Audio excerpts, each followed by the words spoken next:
হঠাৎ জ্বলে ওঠা পারফরম্যান্স ব্রাজিলিয়ান তারকাদের, যার মধ্যে যেন জাতীয় দল ঘোষণার আগেই ঠিক বড় এক চমক দেখিয়ে দিলেন ব্রাজিলিয়ান তারকা নাম্বার 9 রিচার্লিসন। দর্শক, জাতীয় দলের হয়ে গত হওয়া দুটি ম্যাচে আসার আলো দেখাতে ব্যর্থ ছিলেন ব্রাজিলিয়ান তারকা রিচার্লিসন।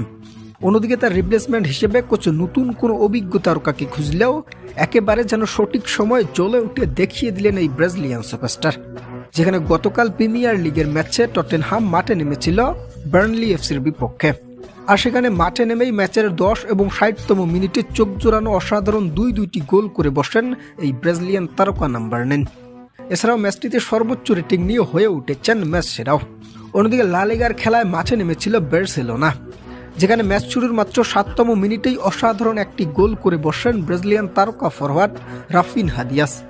যেখানে সেই ম্যাচটিতে 77 মিনিট মাঠে থেকে সর্বোচ্চ 4.6 রেটিং পেয়েছেন ব্রাজিলিয়ান এই তারকা। তাই সব মিলিয়ে জাতীয় দল ঘোষণার আগে ব্রাজিলিয়ান তারকাদের এমন পারফরমেন্সগুলো সত্যি অবিশ্বাস্য ছিল। আসন্ন বলবিয়া চিলির বিপক্ষের ম্যাচে চমক দেখানোর ইঙ্গিত যেন এখানেই দিয়ে যাচ্ছেন এই ব্রাজিলিয়ান সুপারস্টাররা। দর্শক, সাম্প্রতিক সময় হরহামেশাই ব্যর্থ হওয়া রিচার্লিসনের হঠাৎ এমন জ্বলে ওঠা পারফরমেন্স আপনার কাছে কেমন লেগেছে জানাতে পারেন আমাদের কমেন্ট সেকশনে।